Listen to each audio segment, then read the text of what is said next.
ഇന്ന് നമ്മളിപ്പോൾ നിൽക്കുന്നത് ജാലിയൻ വാല ബാഗിലാണ്. നമുക്ക് സമയം ഇപ്പോൾ 11:30 ആയിട്ടുണ്ട്. ഇവിടെ ഇപ്പോൾ നല്ല ഇല്ല, അത് ഞാൻ പറയാറില്ല.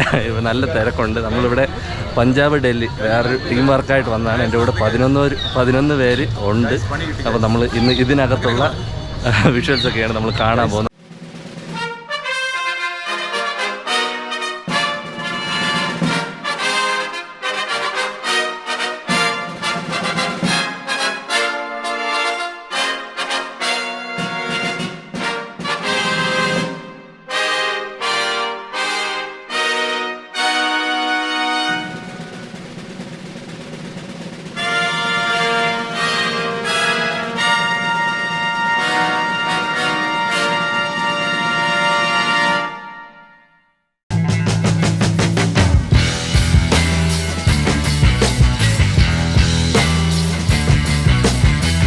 ഡൽഹി പഞ്ചാബ് ട്രിപ്പിൻ്റെ അടുത്ത ദിവസം രാവിലെ തന്നെ നമ്മൾ അടുത്ത ഒരു സ്ഥലത്തേക്ക്, അതായത് ഒരു പള്ളിയിലേക്ക് നമ്മൾ പോവുകയാണ്. ഇത് കഴിഞ്ഞിട്ട് നമ്മൾ സ്ഥലങ്ങളൊക്കെ കാണാൻ വേണ്ടി പോകുന്നു. അപ്പോൾ രാവിലെ തന്നെ നമ്മൾ ആ പള്ളിയെ ലക്ഷ്യമാക്കി പോവുകയാണ്. ഡൽഹിയിൽ പോകുന്ന വഴിയിലൊക്കെ ഇതുപോലെ പശുവും കാളയൊക്കെ റോഡിലൊക്കെ നിന്ന് ട്രാഫിക് നന്നായിട്ട് നിയന്ത്രിക്കുന്നുണ്ട്. നല്ല സിറ്റി ഏരിയ തന്നെയാണ്. എന്നാലും ഒരു റോഡ് തിരിഞ്ഞ് നമ്മൾ അകത്തേക്ക് കയറുമ്പോൾ തെരുവാണ്. നമുക്ക് പോവേണ്ട സ്ഥലവും കുറച്ച് ഉള്ളിലാണ്. കുറച്ചുള്ളിലെന്ന് പറഞ്ഞാൽ നന്നായിട്ട് ഉള്ളിലേക്കൊന്നും പോകേണ്ട, മെയിൻ റോഡിൻ്റെ അടുത്ത് തന്നെയാണ്. അപ്പോൾ ഇതാണ് പോകുന്ന വഴികളും കാഴ്ചകളൊക്കെ. ഇതൊരു കടയാണ് വണ്ടിയിൽ സെറ്റ് ചെയ്തിട്ടുള്ളത്. അതുപോലെ തന്നെ ഒരുപാട് കടകളും വീടുകളൊക്കെ നമുക്ക് കാണാൻ സാധിക്കും. വീടൊക്കെ കണ്ടാൽ തന്നെ നമുക്കറിയാം സിറ്റിയിലുള്ള വലിയ വലിയ കെട്ടിടങ്ങൾ അല്ല ഇവിടെ ഉള്ളത്. ചെറിയ ചെറിയ കുടിലുകൾ പോലത്തുള്ള വീടുകളാണ് ഇവിടെ നമുക്ക് കാണാൻ കഴിഞ്ഞത്. ചർച്ചിൻ്റെ കീഴിലുള്ള ഒരു ട്രിപ്പായതുകൊണ്ട് തന്നെ ഞാൻ പറഞ്ഞിരുന്നു, ഇത് സ്ഥലങ്ങൾ കാണാൻ വേണ്ടി മാത്രം പോകുന്നതല്ല, അവിടെ ഉള്ള എക്സ്പീരിയൻസ് എല്ലാം നിങ്ങൾക്ക് കൂടെ ഷെയർ ചെയ്ത് തരിക, അതാണ് ഉദ്ദേശം. അപ്പോൾ അവിടെ ചെന്നപ്പോൾ തന്നെ ഒരുപാട് കുട്ടികളൊക്കെ നമ്മളെ സ്നേഹത്തോടെ സ്വീകരിക്കുന്നുണ്ടായിരുന്നു.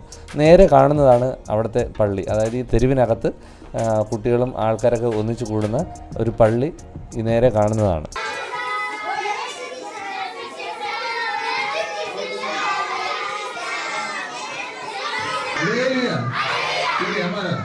मिशन बीबीएस का थीम क्या है? कल भी हम लोगों ने पढ़ाई किया ना, क्या है? ना छिपाना। बहुत अच्छा, ना छिपाना।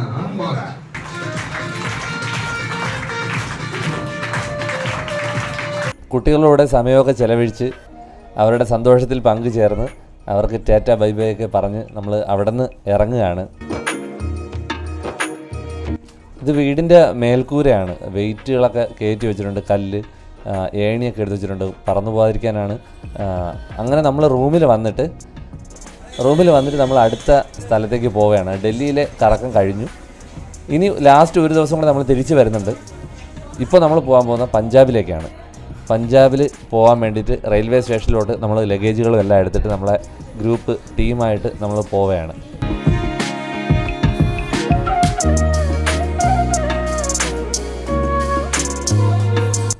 ട്രെയിന് കിട്ടി, സീറ്റ് കിട്ടി. ദീർഘദൂരം ഉണ്ടായിരുന്നു. അവിടെ നിന്ന് നമുക്ക് ബട്ടാല എന്ന് പറയുന്ന സ്ഥലം വരെ എത്താൻ വേണ്ടിയിട്ട് ട്രെയിനിലിരുന്ന് സൈഡിലോട്ടുള്ള കാഴ്ചകളൊക്കെ കണ്ട് അങ്ങനെ ഇരുന്നു. ഇതിനിടയ്ക്ക് തന്നെ നമ്മൾ ട്രെയിനിൽ നിന്ന് തന്നെ ഉച്ചഭക്ഷണമൊക്കെ കഴിച്ചു.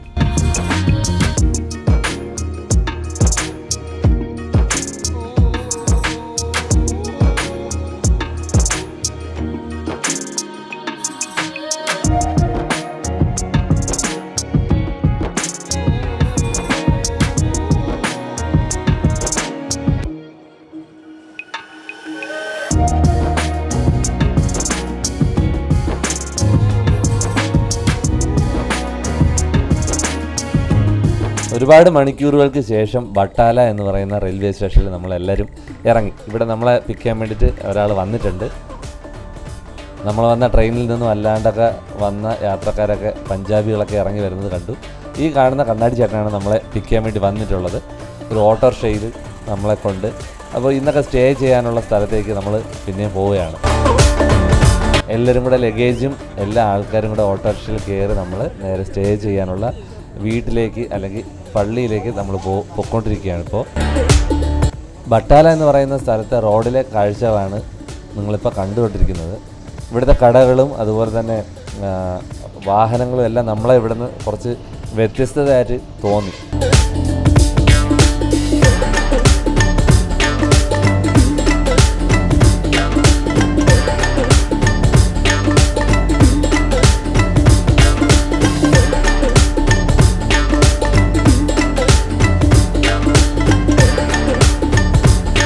ഓട്ടോറിക്ഷ വലിയ റോഡിൽ നിന്നൊരു ചെറിയ ഇട റോഡിലേക്ക് തിരിഞ്ഞു.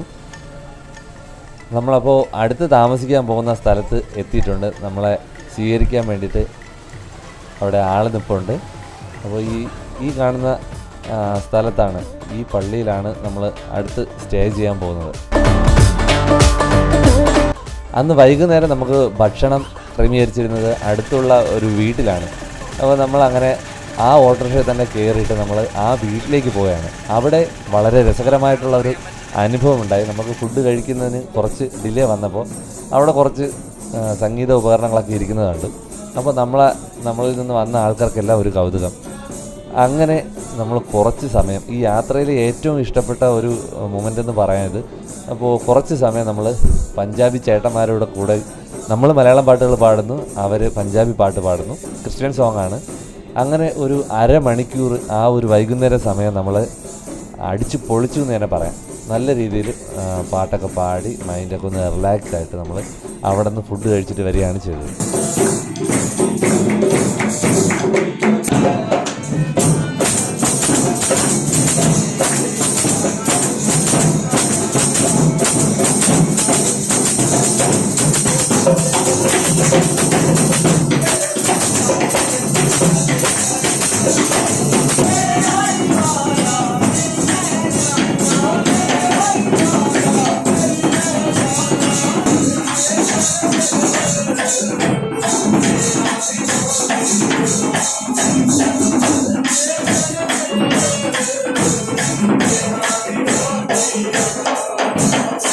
ഡൽഹിയിൽ ചെയ്തതുപോലെ തന്നെ പഞ്ചാബിലും നമുക്കൊരു ചെറിയ പ്രോഗ്രാമുണ്ട്. അപ്പോൾ അങ്ങനെ നമ്മൾ രാവിലെ എല്ലാവരും റെഡിയായി നമ്മുടെ ആട്ടോ മാമിൻ്റെ കൂടെ കയറിയിട്ട് നമ്മുടെ പഞ്ചാബിലെ ചർച്ചിലേക്ക്, നമ്മുടെ പ്രോഗ്രാം നടക്കുന്ന സ്ഥലത്തേക്ക് നമ്മൾ പോവുകയാണ്.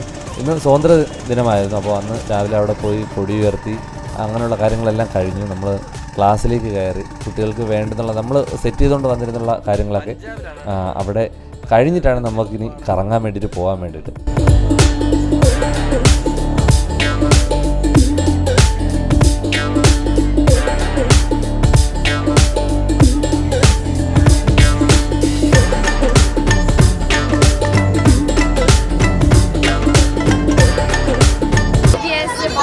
मतलब बच्चों ने बहुत कुछ सीखा कि हमें कैसे मतलब कि दूसरों की हेल्प करनी है, जो मतलब कि हम आज़ाद हैं लेकिन अभी बहुत सारे लोग हैं जो भी नहीं आज़ाद हैं, तो हमें उनकी भी हेल्प करनी है. हमें सिद्ध बनना है परमेश्वर की तरफ से, जैसे उन्होंने मतलब सिद्ध बन के सबकी हेल्प की, हमें वैसे ही हेल्प करनी है. അതുവഴി അപ്പോൾ ഒരു ബസ് പോകുന്നുണ്ട്, മുകളിലൊക്കെ ആളെ കയറ്റി അടിച്ച് പറക്കുന്നിളി പോലെ പോകുന്നുണ്ട്. അതുപോലെ തന്നെ ഒരു ട്രാക്ടർ, ഇതിൻ്റെ പുറകിലത്തെ സൗണ്ട് സിസ്റ്റം കണ്ടോ, റോഡ് മുഴുക്കെ പാട്ടൊക്കെ കേൾപ്പിച്ചാണ് അവർ പോകുന്നത്. അപ്പോൾ ഇനി നമ്മുടെ യാത്രയിലേക്ക് വരാം. നമ്മൾ അവിടുത്തെ ട്രിപ്പൊക്കെ അവിടുത്തെ കഴിഞ്ഞിട്ട് നേരെ റൂമിൽ വന്ന് കുറച്ച് നേരം അവിടുത്തെ പഞ്ചാബി പയ്യന്മാരുമായിട്ടൊക്കെ സംസാരിച്ച് നിന്നു. ഇതിന് ശേഷം നമ്മളിനി പോകാൻ പോകുന്നത് ജാലിയൻ വാല ബാഗ് കാണാൻ വേണ്ടിയിട്ടാണ് പോകുന്നത്. പഞ്ചാബിലെ ജാലിയൻ വാല ബാഗ്. അവിടെ നിന്ന് തന്നെ നമ്മളൊരു വണ്ടി പിടിച്ച്, നമ്മളെ ടീമിലെ മെമ്പേഴ്സുണ്ട്, അവിടെ പഞ്ചാബിൽ നിന്ന് ഉള്ള ആൾക്കാരുണ്ട്. അപ്പോൾ എല്ലാവരും ചേർന്ന് നമ്മൾ ഒരുമിച്ച് ജാലിയൻ വാല ബാഗ്, അങ്ങനെ അവിടെ ഉള്ള ഗോൾഡൻ ടെമ്പിൾ, വാഗ ബോർഡർ, ഇതൊക്കെ കാണാൻ വേണ്ടിയിട്ട് പോവുകയാണ്. അതൊക്കെ വരും എപ്പിസോഡുകളിൽ വരുന്നതായിരിക്കും. അപ്പോൾ നമ്മൾ ഇന്ന് പോകുന്നത് ജാലിയൻ വാല ബാഗ് കാണാൻ വേണ്ടിയിട്ടാണ്. നല്ല മനോഹരമായിട്ടുള്ള റോഡുകളാണ്. റോഡിന് ഇരുവശവും കൂടുതലും കൃഷിയാണ് കാണാൻ സാധിച്ചത്. ഏകദേശം അടുത്തെത്തിയപ്പോൾ ഇതുപോലെ ഒരു വലിയൊരു ഗോപുരം കാണാൻ സാധിക്കും. ഈ ജാലിയൻ വാല ബാഗും ഗോൾഡൻ ടെമ്പിളും ഏകദേശം അടുത്തടുത്താണ് സ്ഥിതി ചെയ്യുന്നത്. നടന്നു പോകാനുള്ള ദൂരം മാത്രമേ ഉള്ളൂ രണ്ടും തമ്മിൽ. ആ വലിയ മകുടമൊക്കെ കണ്ട് നമ്മൾ പിന്നെയും മുന്നോട്ട് പോവുകയാണ്.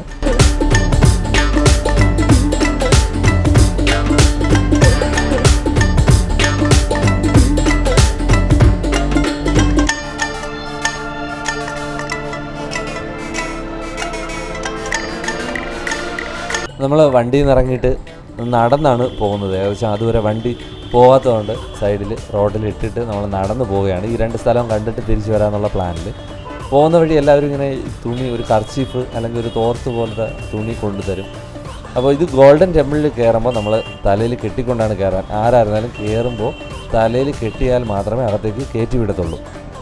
അപ്പോൾ നമ്മൾ ജാലിയൻ വാല ബാഗിലാണ് ആദ്യം പോകുന്നത്. നമ്മൾ ആ റോഡിൽ നിന്ന് കുറച്ച് ഉള്ളിലേക്ക് വരുമ്പോൾ തന്നെ അവിടുത്തെ കെട്ടിടങ്ങളും എല്ലാം കണ്ടു കഴിഞ്ഞാൽ വേറൊരു ആംബിയൻസാണ് നമുക്ക് കാണാൻ പറ്റുന്നത്. വളരെ വൃത്തിയായിട്ട് അവർ സൂക്ഷിച്ചിട്ടുണ്ട്. ഇനി അകത്തേക്കൊന്നും വണ്ടി പോകാൻ പറ്റാത്ത രീതിയിലാണ് അവർ ചെയ്തിട്ടുള്ളത്. ബൈക്ക് പോലും അകത്ത് കയറ്റാൻ പറ്റത്തില്ല. നല്ല രീതിയിൽ പെയിൻ്റൊക്കെ ചെയ്ത് കെട്ടിടങ്ങളൊക്കെ കാണാൻ തന്നെ ഒരു പ്രത്യേക ഭംഗിയാണ് അവിടെ. അപ്പോൾ അതിനകത്ത് ആൾക്കാരെല്ലാം ഇങ്ങനെ വളരെ വേഗത്തിൽ അങ്ങോട്ടും ഇങ്ങോട്ടും പോകുന്നുണ്ട്. ഒരുപാട് ടൂറിസ്റ്റ് ഉണ്ട്, പിന്നെ അവിടെ ഉള്ള നാട്ടുകാരുണ്ട്, ഭക്തജനങ്ങളുണ്ട്. അങ്ങനെയുള്ള ആൾക്കാരൊക്കെ അതിനകത്ത് തിങ്ങി നടന്നു പോകുന്നത് കാണാൻ കഴിയും. നമ്മൾ നേരെ ജാലിയൻ വാലാബാഗിൽ പോകാൻ പോവുകയാണ്.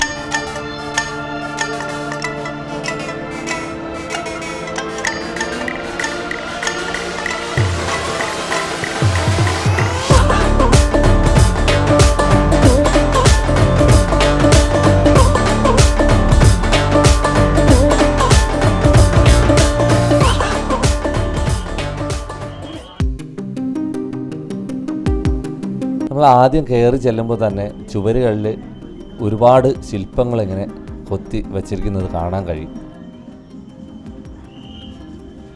ജാലിയൻ വാലാബാഗ് കൂട്ടക്കൊല നടന്ന ആ ചരിത്ര സംഭവത്തിൻ്റെ ഒരു ശേഷിപ്പ് എന്ന നിലയിലാണ് ഇപ്പോൾ ആൾക്കാർക്ക് കയറി കണ്ട് മനസ്സിലാക്കാൻ വേണ്ടിയിട്ടൊക്കെ ഇവിടെ ഇത് തയ്യാറാക്കിയിരിക്കുന്നത്. അകത്തേക്ക് ചെല്ലുമ്പോൾ കൂടുതലും മ്യൂസിയങ്ങളും ചരിത്ര സംഭവങ്ങളും അന്ന് ഉണ്ടായതിൻ്റെ ബാക്കി അവശേഷിപ്പുകളും ഒക്കെയാണ് നമുക്ക് ഇതിനകത്ത് കാണാൻ സാധിക്കുന്നത്. വളരെ മനോഹരമായിട്ട് ചെടികൾ നട്ട് അലങ്കരിച്ചിട്ടുണ്ട്. അതുപോലെ തന്നെ ഓരോ മ്യൂസിയത്തിൽ കയറുമ്പോഴും അവിടെ ഉള്ള ചിത്രങ്ങളുടെ അടിയിൽ അതിൻ്റെ ഡീറ്റെയിൽസും എല്ലാം അവർ ഡീറ്റെയിൽ ചെയ്തിട്ടുണ്ട്. ഇന്ത്യൻ സ്വാതന്ത്ര്യ സമരത്തിലെ ചരിത്രത്തിലെ ഏറ്റവും രക്തരൂക്ഷിതമായ സംഭവമാണ് 1919 ഏപ്രിൽ 13 ജാലിയൻ വാലാബാഗ് കൂട്ടക്കൊല. ബ്രിട്ടീഷ് പോലീസ് ഔദ്യോഗികമായ ബ്രിഗേഡിയർ ജനറൽ ഡയറാണ് ഈ കൂട്ടക്കൊലയ്ക്ക് ഉത്തരവ് നൽകിയത്. 1919 ഏപ്രിൽ 13 ഒരു കലാപത്തെക്കുറിച്ചുള്ള സൂചന കിട്ടിയ ജനറൽ ഡയർ എല്ലാ തരത്തിലുള്ള മീറ്റിങ്ങുകളും നിരോധിച്ചു. ഈ സമയത്ത് ഏതാണ്ട് 20,000-നടുത്ത് വരുന്ന ആളുകൾ ജാലിയൻ വാലാബാഗ് എന്ന സ്ഥലത്ത് ഒരു യോഗം ചേരുന്നതായി വിവരം ലഭിച്ച ഡയർ തൻ്റെ കൂട്ടാളികളുമായിട്ട് അങ്ങോട്ട് നീങ്ങി. യാതൊരു പ്രകോപനവുമില്ലാതെ ജനക്കൂട്ടത്തിന് നേരെ വെടിവെക്കുവാൻ ഡയർ തൻ്റെ പട്ടാളത്തിനോട് ഉത്തരവിടുകയാണ് ഉണ്ടായത്. ഏതാണ്ട് 10 മിനിറ്റോളം ഈ വെടിവെപ്പ് തുടർന്നു. വെടിക്കോപ്പ് തീരുന്നത് വരെ ഏതാണ്ട് 1650 റൗണ്ട് പട്ടാളക്കാർ വെടിവെച്ചെന്ന് കണക്കാക്കപ്പെടുന്നു. ബ്രിട്ടീഷുകാരുടെ ഔദ്യോഗിക കണക്കുകളനുസരിച്ച് 379 പേർ മരണമടഞ്ഞു. 1000-ലധികം ആളുകൾക്ക് പരിക്കേറ്റു.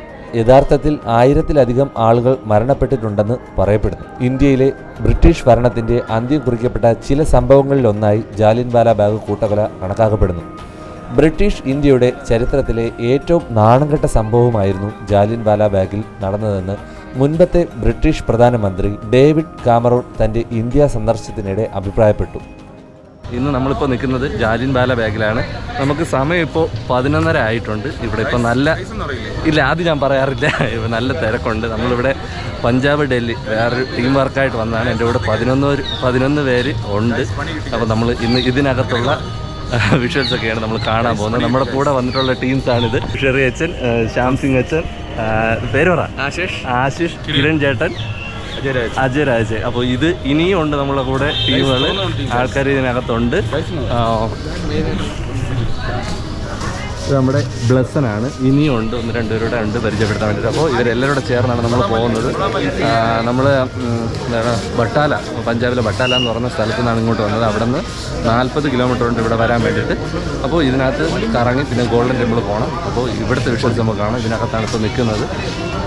ഇനി അടുത്തൊരു ഹാളിലേക്കാണ് കയറാൻ പോകുന്നത്. കാണാം. എലിസബത്ത് രാജ്ഞിയുടെ ഇന്ത്യ സന്ദർശന വേളയിൽ അവർ ജാലിയൻ വാലാബാഗ് സ്മാരകം സന്ദർശിക്കുകയും രക്തസാക്ഷി സ്മാരകത്തിന് മുന്നിൽ നിശബ്ദമായി ആദരാഞ്ജലികൾ അർപ്പിക്കുകയും ചെയ്തു. ചരിത്രത്തിൽ നടക്കാൻ പാടില്ലാത്തത് പലതും സംഭവിച്ചിട്ടുണ്ട്. നമുക്ക് ചരിത്രത്തെ തിരുത്തി എഴുതാൻ സാധിക്കില്ല. ചരിത്രത്തിൽ നിന്നും നല്ലൊരു നാളെ പടുത്തുയർത്തുവാൻ ശ്രമിക്കാം എന്നാണ് എലിസബത്ത് രാജ്ഞി ജാലിയൻ വാലാബാഗ് സന്ദർശനത്തിന് മുമ്പായി പറഞ്ഞത്. 2013 ഫെബ്രുവരിയിൽ ബ്രിട്ടീഷ് പ്രധാനമന്ത്രിയായ ഡേവിഡ് കാമറൂൺ തൻ്റെ ഇന്ത്യ സന്ദർശന വേളയിൽ ജാലിയൻ വാലാബാഗ് സ്മാരകം സന്ദർശിക്കുകയുണ്ടായി. ബ്രിട്ടീഷ് ഇന്ത്യ ചരിത്രത്തിലെ ഏറ്റവും ലജ്ജാകരമായ സംഭവമായിരുന്നു ജാലിയൻ വാലാബാഗ് കൂട്ടക്കൊല എന്നാണ് അദ്ദേഹം അഭിപ്രായപ്പെടുത്തിയത്.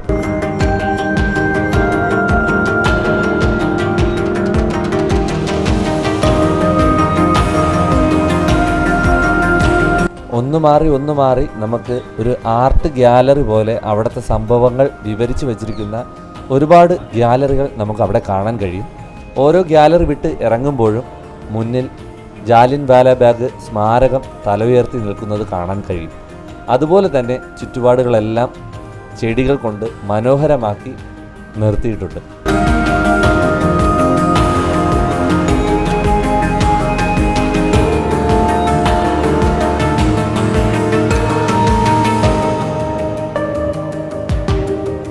അന്ന് കൂട്ടക്കൊലയിൽ ഒരുപാട് ആൾക്കാർ ഈ കാണുന്ന കിണറിനകത്ത് ചാടി ആത്മഹത്യ ചെയ്തു എന്നും പറയുന്നു.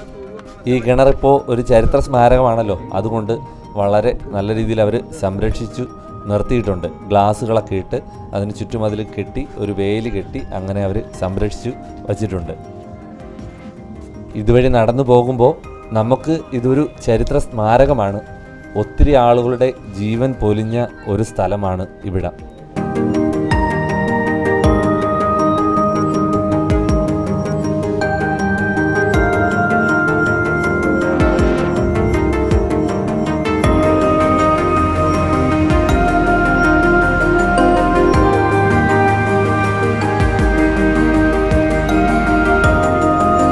അപ്പോൾ ചരിത്ര പ്രസിദ്ധമായ നമ്മുടെ ജാലിയൻ വാല ബാഗിൽ, പഞ്ചാബിലുള്ള ജാലിയൻ വാല ബാഗിലാണ് ഇപ്പോൾ ഉള്ളത്.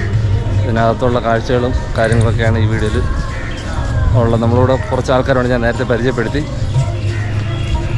അപ്പോൾ ഇതിനകത്ത് കുറേ ഗ്യാലറികളും പിന്നെ എനിക്ക് പുറകിലിപ്പോൾ ഉണ്ടോ, ഇതാണ് ഇവിടുത്തെ മെയിൻ ഒരു സ്മാരകം പോലെ ചെയ്തു വെച്ചിട്ടുള്ളത്. ഇപ്പോൾ നമ്മൾ കാണുന്നതാണ് ജാലിയൻ വാല ബാഗ് കൂട്ടക്കലയിലെ ചരിത്ര സ്മാരകം എന്ന നിലയിൽ നിൽക്കുന്ന ഒരു ശില്പം.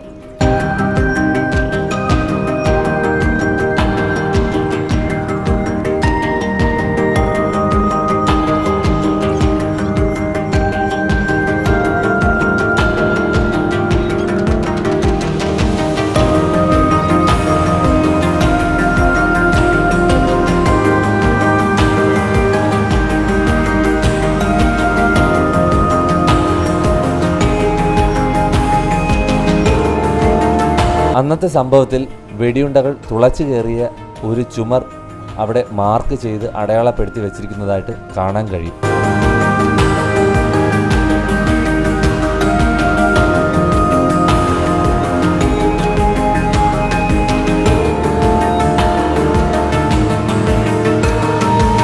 ഈ കാണുന്നത് പോലെ തന്നെ പല സ്ഥലങ്ങളിലും ഇരിക്കുവാനുള്ള ക്രമീകരണങ്ങളും അതുപോലെ സ്റ്റേജും ഒക്കെ അവർ അവിടെ അതിനകത്ത് തന്നെ ക്രമീകരിച്ചിട്ടുണ്ട്. ഇവിടെ നിന്ന് നമ്മൾ ഇറങ്ങുകയാണ്, നേരെ ഇനി ഗോൾഡൻ ടെമ്പിളിലേക്കാണ് പോകുന്നത്. ഉറപ്പായിട്ടും ചാനലിലെ വീഡിയോകൾ ഇഷ്ടമാകുന്നുണ്ടെങ്കിൽ ഉറപ്പായിട്ടും സപ്പോർട്ട് ചെയ്യുക, ലൈക്ക് ചെയ്യുക, ഷെയർ ചെയ്യുക, സബ്സ്ക്രൈബ് ചെയ്യുക. കൂടുതൽ ട്രാവലിൻ്റെ വീഡിയോസ് ചാനലിൽ വന്നുകൊണ്ടേയിരിക്കും. അടുത്ത വീഡിയോയിൽ കാണാം. ബൈ.